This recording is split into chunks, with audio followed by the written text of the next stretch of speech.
कोचको स्टेजबाट live प्रसारण भइरहँदा स्टेजमा कोच खेम निदाए जस्तो भएर हल्ला मचियो। लाइभ सोको बीचमा कोच खेम अल्छी लागेर निदाए जस्तो भएपछि यस्तो हडकप।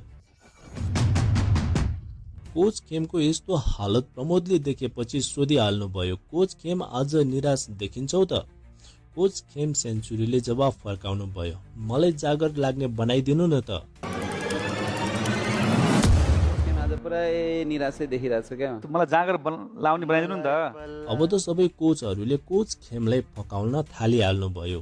राजु मास्टरले त माइक समातेर गाउन थालिहाल्नु भयो, मलाई पल्ला घरे साइलोले। कोच खेमले फेरि भन्नुभयो, मलाई यसले पनि जागर चल्दैन।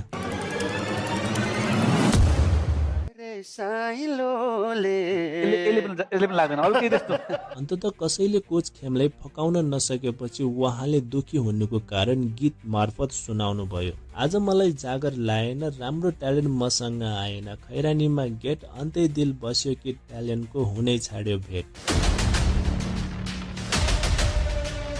कोच प्रमोदले पनि हाँस्दै जवाफ फर्काउनु भयो, अब तमलाई जागर आउँछ, निदाएपछि ट्यालेन्ट कहाँबाट आउँछ, खैरेनीमा गेट, अन्त्य माया बस्यो कि निर्माया हुनै छाड्यो भेट।